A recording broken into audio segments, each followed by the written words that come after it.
Kemudian datanglah malaikat. Lalu mereka terkejut bila melihat itu. Dan orang yang paling kuat terkejut dari kalangan malaikat itu ialah iblis. Di mana dia selalu pergi, dia tak pergi sekali. Fakana yamurru bihi, dia selalu pergi sana. Fayadribuhu, dia ketuk-ketuk kita. Dia ketuk-ketuk Nabi Adam, patung itu tadi. Fayusawwitul jasad, lepas tu dia hembus suara, dia bunyi macam tu. Perangai dia. Dia buat perli dah. Kama yusawwitul fakhar, sebagaimana kita ambil bekas kecil kita hembus kat mulut dia, bunyi tak macam whistle. Itu sebabnya mencipta seruling daripada tanah liat macam burung dulu, budak-budak. Kemudian kita dah hembus, itu haram hukumnya. Karena kita meniru perbuatan iblis ini. Maka ketika itu kita sudah menjadi salsalah. Salsalah ni maknanya tanah yang sudah dibekukan. Dan dibakar. Min salsalin kal fakhar. Kemudian apa dia buat?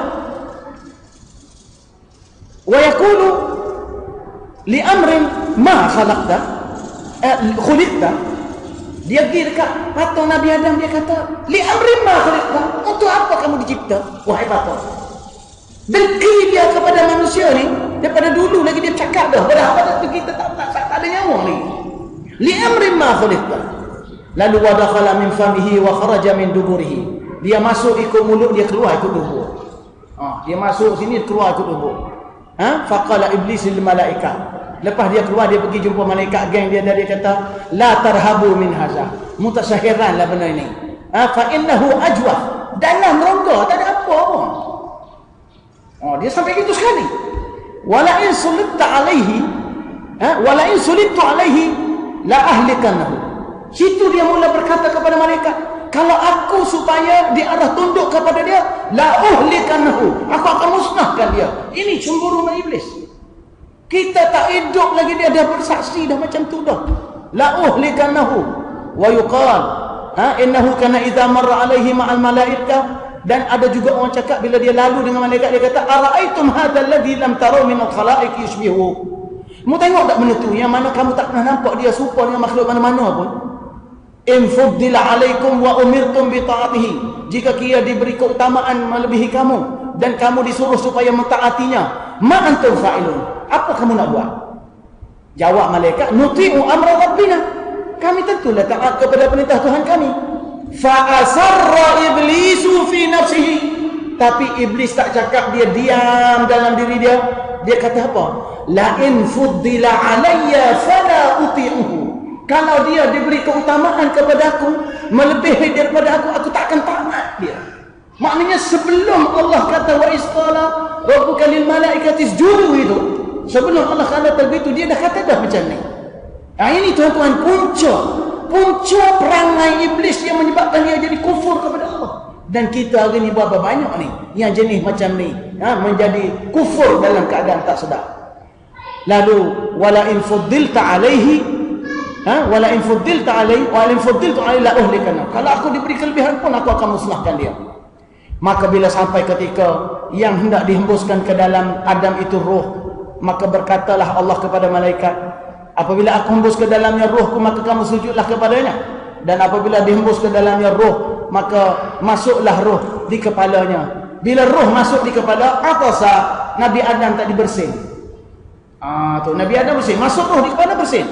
Faqalatil malaikah, malaikat berkata, qul alhamdulillah, kata alhamdulillah. Tuan-tuan, mula-mula yang diajar kepada manusia ialah alhamdulillah.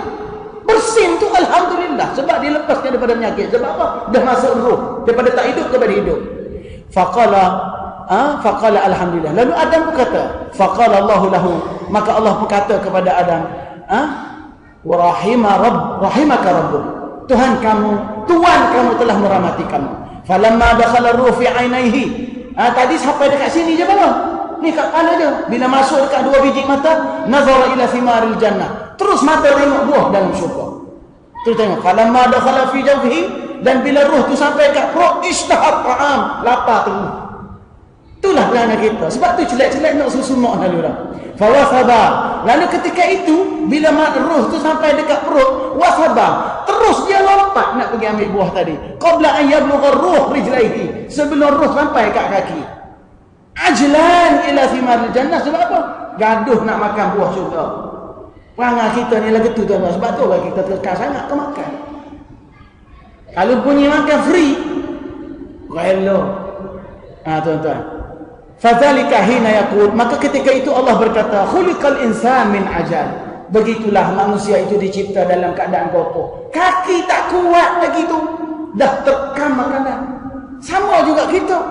Lemah dah, makan kuat lagi.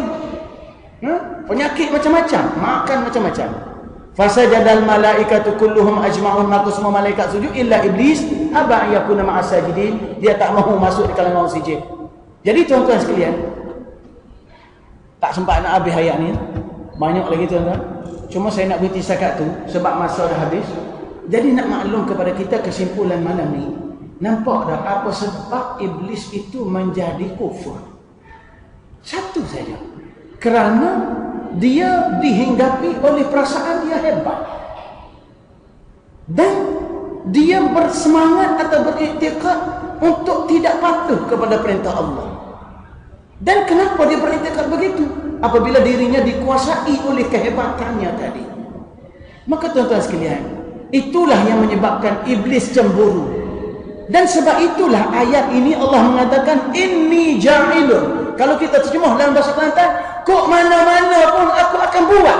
Ayat ini tujuannya untuk menafi perasaan iblis, untuk menidakkan apa yang iblis fikir, di mana telah tertera dalam kepala iblis tidak mungkin Allah cipta makhluk lain yang lebih hebat daripada dia. Maka Allah nak menafikan, wahai iblis, kamu bukan aku Tuhan kamu. Sebab itu wa isqala rabbuka, aku Tuhan kamu, aku boleh buat apa yang aku nak buat. Dan inni ja'ilun, maka sesungguhnya aku akan buat di bumi ini khalifah. Itu sebab dia guna bahasa inni ja'ilun, bahasa yang saya katakan penegasan tadi. Karena nak membahak, nak membuang unsur-unsur syirik yang sekian lama terpahat di dalam dada iblis itu. Ya Allah, ya Tuhanku, minta jauhlah anak cucu kita daripada ini semua. Sesungguhnya penyakit ini tuan-tuan sekalian susah bila dia melekat. Doktor tak boleh nak buat apa, tak ada siapa nampak, tak ada siapa boleh scan penyakit ini tuan-tuan. Dan tuan-tuan sekalian, itu di alam mana? Di alam mana? Di alam manusia tidak perlu berebut soal benda. Di alam semuanya minta jadi. Pokok kayu tak payah tanam, semuanya naik sendiri. Di alam semuanya sedia terhidang, cuma beribadat saja kepada Allah di waktu itu. Apalagi kita di zaman hari ini.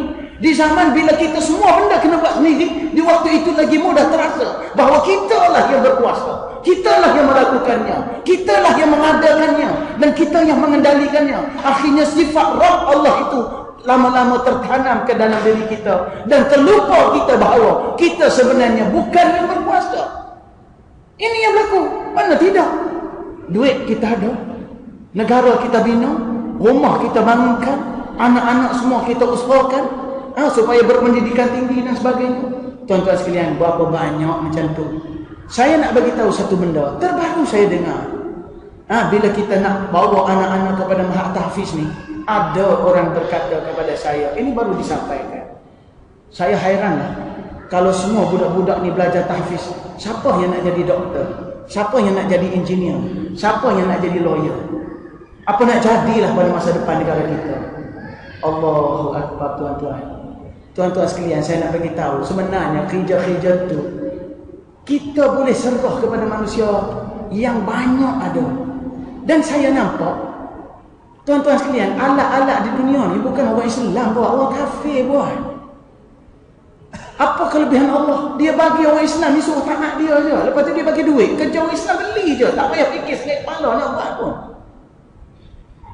Tapi kita ni tak terbalik. Nak jadi macam orang kafir juga, nak buat itu, nak buat ini.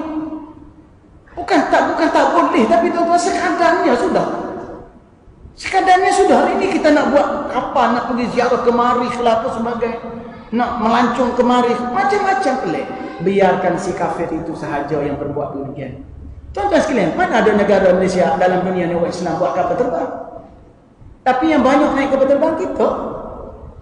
Kan senang itu jadi orang Islam sebab Allah tolong. Tuan-tuan sekalian, tengok negara orang Islam, minyak berlimpah. Minyak melimpah sampai ni. Saya ingat dulu Perdana Menteri Thailand, Bila Mahathir nak pindah minyak daripada selatan Thailand ke Kedah tu, tak mau bawa naik ke Kelantan, nak bagi Kedah, pusing ikut Thailand sana. Kata Perdana Menteri pada masa itu, kata silap saya nama apa saya tengok. Dia kata, saya hairan, kenapalah minyak ini walaupun dekat dengan kita pun ada dah dalam sempadan orang Islam, tak ada dalam sempadan kita.